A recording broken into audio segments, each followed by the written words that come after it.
I'm Lucia Ungay, the co-founder of the Gerety Awards. Thank you all for being here, and thank you, AdFest, for this invitation. The Gerety Awards is an award which is judged entirely by female leaders, and I'm very happy to be here for the first time. I had the honor of interviewing some of the Young Lotus winners and new director winners as part of the Gerety Talks. Very inspiring new talents, and I saw the finalists are out now. And actually, the fabulous 5 new directors this year are all women, so congrats on that. It's a pleasure to be sharing the stage with these 3 great professionals to have a conversation about human creativity and new perspectives. So we have Goya Panaray, ECD at Ogilvy Bangkok, Anna Fawcett, executive producer at Film Graphics in Australia, and Shruti, ECD at VVDO India. Thank you for joining us. It's Shruti's birthday today also. Happy birthday. So at Gerety, we believe creativity doesn't happen in isolation, it happens in conversations. Conversations that challenge perspectives, bring new voices into the room, and sometimes completely reshape the work we make. Looking back at your careers, was there a moment when a single conversation completely changed how you approached creative work? I'll go first. In the early days of my career, a boss once said to me, "It doesn't have to always make sense." And I think that unlocked something for me. It changed the way I started thinking, because an idea doesn't have to come from an obvious place. The starting point can be random, and it doesn't have to make sense. But then it does, and that's the joy and the creative process. And I think that was something that changed the way I started approaching creative work. Next, it wasn't really a conversation, but an experience. It was working with a client who understood their brand and who trusted the agency, and it was with an agency who trusted the production company to execute their idea. It was the launch of Air Jordans in America. It was Nike, Wyden Kennedy, and Jim Riswell. And with that trust came the freedom to really do great work. And from that moment, I realised without trust, communication, and allowing people to do their jobs properly, you will never get good work. Trust and communication, so great words. We promised during this session to help take the mystery out of effective creativity. Our industry loves to romanticize creativity as something magical, but in reality, great work often comes from messy discussions, debates, and collaboration. In your experience, what is it that actually makes creativity effective beyond the mythology? I could go for it. So actually, there's a lot of effort, and it's a lot of disagreement when we have a discussion. So the conversation around when we do the ideation doesn't have to be smooth, doesn't have to be compromised. Sometimes we just like fight to protect our idea, just to keep it better, and just like, just keep asking, how can we make it better? How can we make this better? And I mean, it has to work as problem solving as well. So that's kind of a benchmark for that. So it's not a mythology at all. So it's lots of effort. I agree with that, yeah. Gerety was created to rethink how creativity is evaluated. What changes when work is judged through a broader lens of experience and perspective? Should I go for that? I think with experience comes intuition.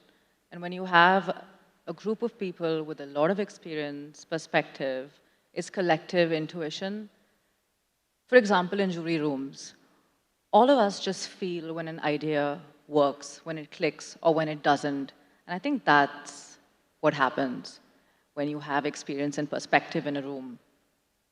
Yeah, and what I've noticed when we were doing the judging of the film Lotus, a great idea, doesn't matter where it comes from, whether it makes you laugh, cry, or have empathy with it, it cuts through.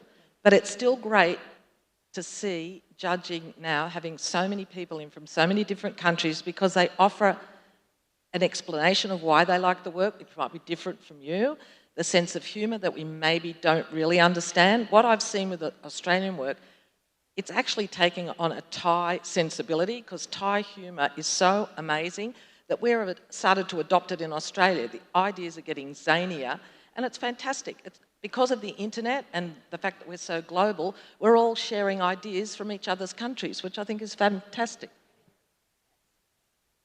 Big fan of Thai humor, by the way. We've seen some great campaigns entered in Gerety these years.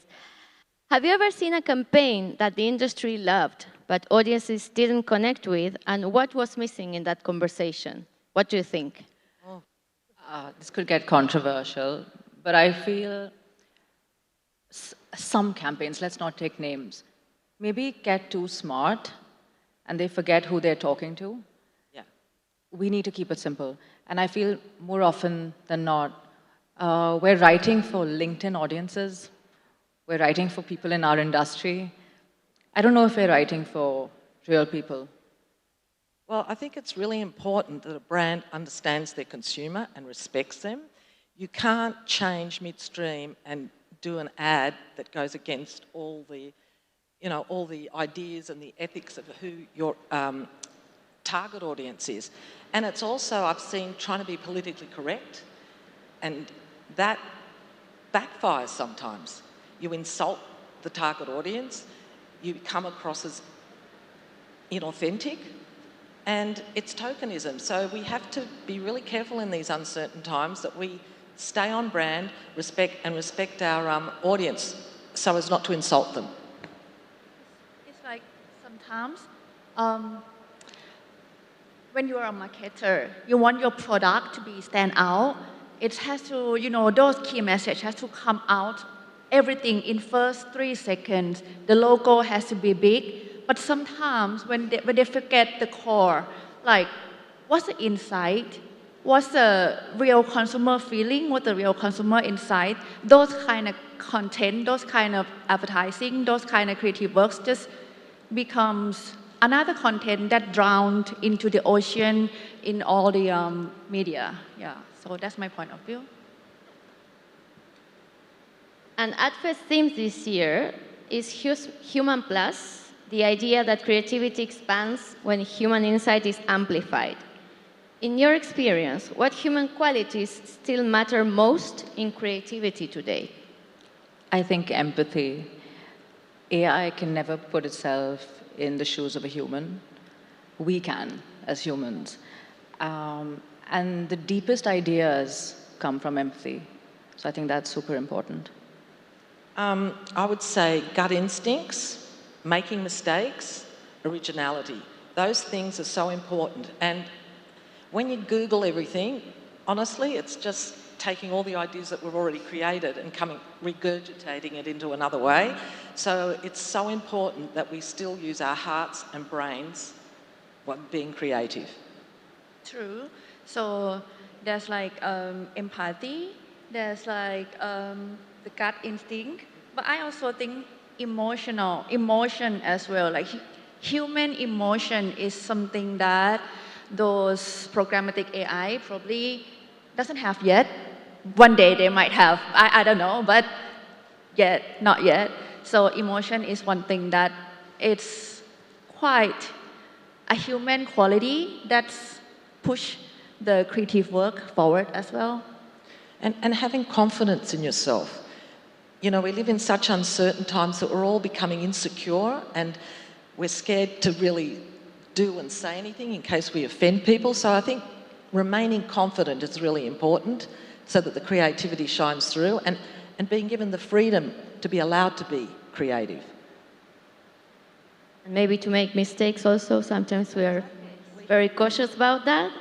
Yeah, I always wonder, AI, all these yet, like you said, how many of these yet things that AI can't do will actually be done in the future by AI? And I would say instinct is one of the things AI has not yet been able to replicate within human qualities. What is one creative instinct people should trust more, talking about confidence, like you said, Anna? I agree with Anna. Gut instinct. Yeah, it is. You feel it. And we were discussing this the other day.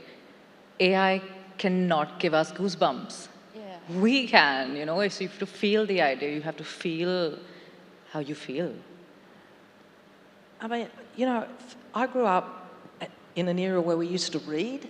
Now what we do is scroll, and it's just, we live in an age where we're not sure what's real and what's fake.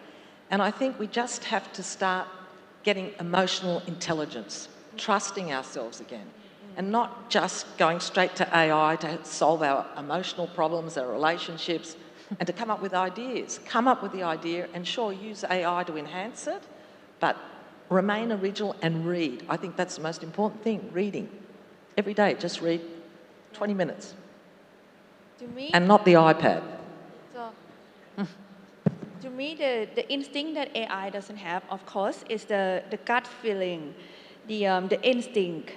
We know right away if this idea works, because you see the people in front of you, their eye just spark when the idea is good, or you know, like when we do judging all the works, and if the idea is good, yeah, of course we get goosebumps and we feel jealous. So you know, you feel something when you see good works, which right now to me, like when I use ChatGPT, discuss with them some way somehow, I never get that. I never get the great idea that make my eyes spark or make me goosebump yet. It's like a physical feedback, right? Yeah, When you tangible. see the body of someone that responds in that way, and yeah, hopefully we won't get that from AI or the robots. I don't know. And we talk about technology and AI a lot. What kind of conversations should always stay human? I think especially for creatives, for young creatives and you know who enter the industry, and for all of us actually, I think the ideation, the first stage, should stay human. That is who we are. And I think that's one place we shouldn't, like you're saying, it could probably come later, but the ideation should just be HI, not AI.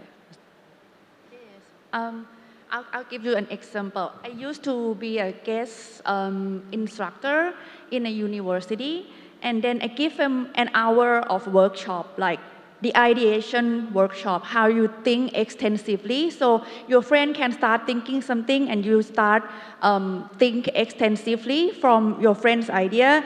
The workshop went well for an hour, but when I start give them an assignment, like, okay, this is the assignment, the first thing they did, just grab their iPad and start prompting a question to start getting an idea.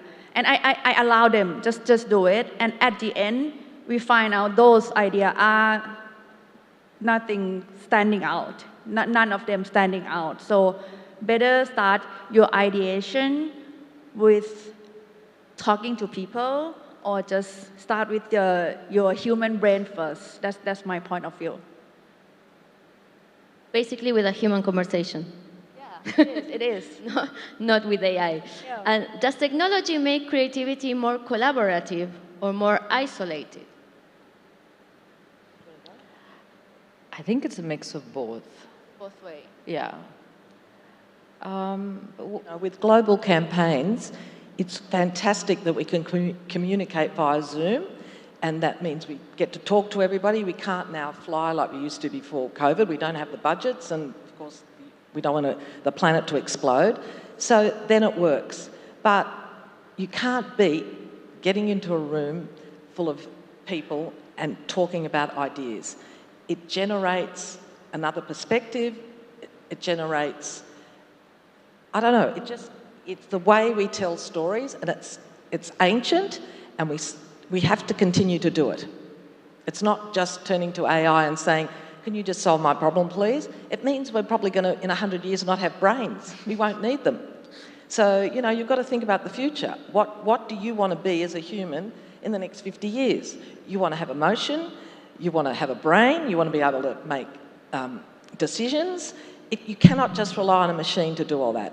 And creativity is so important to our being that we have to use ourselves to start it. it can help, but it shouldn't be where it originates from. Also, I think sometimes technology just help bring the collaboration as well. It's just like, sometimes when you have to discuss with another creative or another side of the world, your team over there, it's gather us together, but nothing better than sit together and talk together, discuss together. And yeah, sometimes it make people isolate. They start chatting with it. That what you gave me an example that people just start talking and have relationship with an AI, which is surprising me a little bit. Yeah, so it's worked both ways. Both make people collab together and also isolate people in the meanwhile in the same time. Yeah. Definitely useful for me to be in contact with my folks in Argentina, for sure. And what does want to be as a human being? What you said, Anna, that is something that goes like far beyond advertising, I guess. It does. We're human. And is technology expanding creativity or sometimes just making ideas feel imitated, copied, and less original? Again, I think it does both. There was a point when it really showed you new ways of thinking, and you're like, oh my God, wow, I never thought about that. AI did. But now it's sort of getting you can see there's a pattern. And because it's churning out the same stuff that's out there, So I think it's both. It's a mix of both. But it does help to do the grunge work that nobody wants to do. That's where I think AI is really beneficial, because now with all the platforms, the amount of work that a creative person has to do and what the deliverables are ridiculous. So if you can use AI to just punch it all in and get that out of the way and concentrate on the core idea that's connected to the brand, I think then it's very useful. Use it for the right reasons. Also finding balance. If we depend too much on it, creatives shouldn't lose their uniqueness. We're all here with different perspectives and different minds. That's why we've been hired. That's why we celebrate it. But if the creative mind loses that uniqueness, we're all the same. Well, that's what they're aiming for, I think. Right balance. Yeah. There'll be no money soon. We'll be regulated. And where do you think our industry still plays it too safe creatively? I think at pitch presentations, we've started becoming too safe. That's one place we have nothing to lose. So I don't know, I feel like, I don't know how it is across, but I've seen that we play it really safe when we're pitching to new clients. I think that's one place we can really push ourselves. But it's very difficult because we live in such uncertain times. Everybody's frightened, and it's the fear factor that is affecting creativity. We're too scared we're going to offend somebody. Yeah. We can't have our sense of humour the way we used to. So there's a fine line. We've come a long way from where advertising started. It was very offensive. I've seen commercials that were old and you think, oh my God, I can't believe that actually got made. So there is a line where there's respect. We have a different mentality now, which is a plus, but we've still got to be able to push the envelope, be given the freedom to maybe be a little bit offensive, not try and second guess what the consumer is going to think. And using data, which is in some cases manipulated to justify, giving a director a storyboard and telling him exactly what seconds each thing has to come. That will never give you a great creative outcome. I think this day we are playing more safe. I don't know, I think I experienced many times that when I do the creative work, it has to have some mandatory that long ago we never have it. For example, that I mentioned earlier that those logo, those pack shots had to come in 3 seconds, I'm not sure whether it's work. It's like, yeah, it's safe, at least people see it, but does people get it? Does people feel it? I'm just not sure. We are playing safe. I'm sure they have been seen, but does it embed in their brain? Does it make them feel? Does it make the brand get loved by the audience. Yeah, so that's my point of view about playing safe in the industry. We go back to feelings again. Yeah. And Anna, a question for you. You've spent decades producing award-winning campaigns with global talent and directors from the production side. When does an idea move from being good on paper to becoming something truly powerful on screen? And what is a conversation between creatives, directors, and producers that often changes the work for better? Okay, so a good idea. That can be debatable at times. What some people think is a good idea is not really a good idea. If you write a script that's going to cost $1 million to make and the client's only got 200,000, that is not a good idea. That is going to end in tears. So you've got to be sure that you understand your client, what they stand for, their message that they want to give, and I'm now finding that people want to say 15 things in one piece of communication. That's not going to work. So it's better to keep it simple. And then once you get a good idea, it's communication and trust. It's having a client who trusts the agency, an agency that trusts the person that they're going to give the job to. Yeah, because if you start micromanaging and telling people what to do, you're not going to get a great result. So whatever it is on paper, if you get a committee that doesn't trust the people that they've put together to execute the work, it's going to be mediocre. So, you know, now we have to write treatments.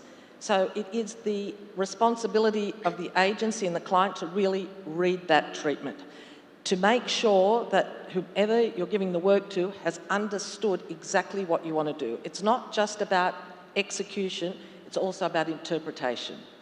And whomever you give the work to should be passionate, should care, and be really enthusiastic, because without those things, I believe you don't get good work. And caring for me is one of the most important things, and I think it's what sustained my career for so long, because I really do care. So that's the start of it. And then it's the pre-production. Everybody's so busy now, they don't read storyboards, they don't read the treatments, they don't ask questions. So if there's something that you're not happy with in a treatment, you should pick up the phone and discuss it. Because when the shoot's happening, we now have to do huge amounts of work in one day. Before we used to have 3 days. Like 50,000 is a new 500,000. So you can't be going on a shoot and start discussing the idea. Are you sure we should be doing this? And making the director do 50 versions. It doesn't work that way. You have to allow for spontaneity for sure, but if the team is aligned, if everybody is on the same page, when the shoot day comes, it should be a blissful experience. Because you've all gone through hell to get there, so we don't want the shoot to be where we're second-guessing everyone. And think about everything. Think about the casting. The director should not be doing casting through Zoom. He should be in the room with the actors. Because sometimes the actors bring something to the party that's amazing, and it changes a nuance, but you've seen it, everybody agrees on it. You know, think about the music, the soundtrack. Think about all these things and make sure that you're all aligned. Because it's too late once you're in the editing room to go, oh, I didn't think it was going to be that way. It's too late.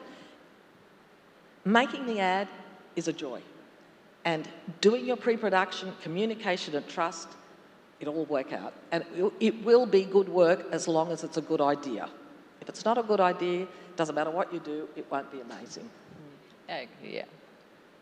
I like that you have to trust whom you work with.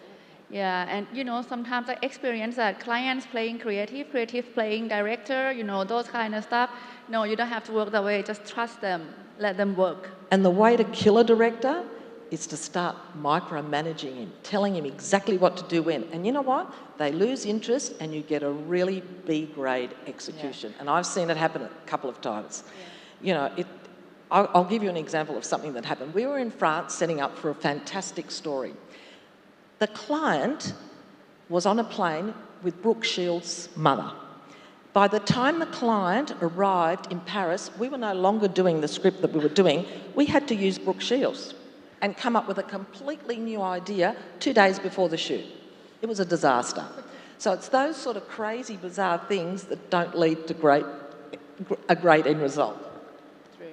But also, like, trust is so important, but that comes when you build relationships with everyone in the ecosystem. And I think that's where we're not putting in the work. That's where we're not being human, per se. Are we? I feel like we can put a lot more effort into becoming friends with your clients or, Absolutely. I don't think that's happening as much because trust comes from building a relationship first. That's the key point. Include your client. I've been with agencies and the guard goes up. I'm not allowed Yeah. to talk to the client. And it doesn't work. You have to be able to discuss it as a team and Absolutely. include them through the whole process. Even if there are mistakes being made, admit them. I think the clients respond really well to honesty. That's been my experience. But just doing us and them, disaster. Yeah, we need to bring those walls down. So do your homework before coming to the shooting, Do your prep. Do your prep. and still you can leave some moments for improvising, but do your homework first. Yeah. Cool. And Goya, as a creative leader, what kind of conversations inside a team lead usually to the most powerful ideas? Agreement or disagreement? I'll keep that part later, agree or disagree. But to me, I often check in my team first when we do the brainstorming. I would like to know, like, simple conversation like, how are you? How are you today? How's the feeling? So before I start discuss with my team, I'm check in their feeling first, at least make them secure, and a little bit of the background of their day. Like, for example, my team, his cat just like passed on that day, and probably they not feel like have to do it right now. So it could be wait sometime. But yeah, to know and make them feel secure before having a discussion, it's a kind of a productive way to make a great idea. And also, I would say disagree is a very common when we do a conversation that lead to a very good idea, and make sure that's a good idea go back to the solution, to the right brief. Yeah, so that's it. That's my point of view. Yeah. So like Anna mentioned before, taking care of your team also and trust. And Shruti, you've helped launch brands like WhatsApp and Bumble in India, markets where audiences are incredibly diverse and fast-moving. When you're developing creative work, how do you know if an idea will truly resonate emotionally rather than just look clever? I think firstly, we need to be simple, especially for markets like India. We have so many people, so many languages. It's so diverse. Simplicity cuts through. There's no need of being clever just for the sake of it. So I think that's really important. And a simple idea translates, yeah? So I think that's important. And to know if it resonates with a larger audience, I think what we do back at our agency at BBDO, we share the idea. It's not just within creatives, oh, look at this, I have an idea, what do you think? And we share it with people beyond the creative team. We'll get HR, we'll get interns. And we share it with them and say, listen, don't play the agency right now. Play yourself. Be a consumer. Give us feedback. So we actually have these sessions in the office. We get feedback. We build on the ideas. And we almost make it consumer-proof, like it's ready for the world, because then it's authentic. So I think basically creative collaboration with people within the agency, not just the creative team, is super important. Feedback from real people. Yeah. And if creativity is shaped by the conversations we have, what is one conversation our industry needs to start having right now? Okay, so the industry is talking about where we should be using AI and how we should be using AI. I think we should start talking about where we shouldn't use AI. I see a lot of young writers, creatives joining the industry, joining the agencies. And like you're saying, they'll pick up their keypads or their laptops or their iPads and chat GPT or, we need to start thinking first. And that's super important. So I think we need to be responsible and take that responsibility of telling the younger people that that's not the first thing you should be doing. So where not to use AI is super important, and I think ideation is pure. It needs to be pure. And I think we have to educate our clients as well, because the conversations that I hear about AI have always got to do with money. It's going to be cheaper. And we've discussed this. It's not necessarily cheaper. So it's also talking to clients and saying we understand AI is coming, making them feel secure that you understand that it's going to be part of our industry. But like you said, explain to them where it's of use and where it's not of use. So I think it's just, again, communication. All sitting in a room and discussing these things instead of, we tend to get beaten all the time. AI. I'm sick of hearing it. I mean, I am. It's too much. AI can come in at a later stage, of course, you know, to do your research, craft, get it better. But the initial thinking is where we need to just be human. True. I think you said think first, prompt later. Think first, Early. prompt later. True. A new T-shirt. That is great. And a last question to wrap up. We have a couple of minutes. What advice would you give to the next generation of creatives with all your experience? I'll keep it short. So believe in the humanization and trust the gut feeling and trust the one that you work with. Yeah, so that's my point of view. I think it's important that we have mentors, and I think what's happening in agencies is all the people with experience are being fired because of money, ageism, and we're losing that wisdom because we have got a lot of experience and we learn from experience. They can learn from our mistakes too. So I think that's very important. I also think it's important that they do research, not just rely on being told, for example, who to use. You've got to look at all the directors, the stills photographers, the AI companies that are out there. Go and talk to your boss and say, look, I just found this fantastic company in Germany. I think they'd be great at this. Not just sit around and use the same people to execute the ideas, because the work becomes samey. You know, so it's good. Sometimes it's great to bring in an Indian director and do something completely different. So I think you have to do research. You have to find out who's there, who's out there, who's doing work, and have opinions and not be scared to go and discuss them with people in your company. I think that's really important. I'd go back to think first and prompt later. Yeah. I also feel like we're not thinking enough. We need to spend time. Creativity needs patience. I don't think we have that anymore. We need that patience. We need that rigor, a certain amount of discipline when we think. And I think creatives need to spend more time there. Think more. Spend more time in the real world with real people, having real conversations. Yeah, going out to lunch, having drinks with each other. Yeah. I can't find an agency that even take out for lunch anymore. And it's fun. That's where you create your relationships and, you know, you learn how people think. So being a little bit more social, I think it's important. And I think that's why we used to be super creative. It doesn't happen anymore. Everybody is so busy that they've got no time for anyone. And also they miss things in pre-production because they've got no time to really study it. And that's sad. So hopefully we become more social and more human. Thank you so much.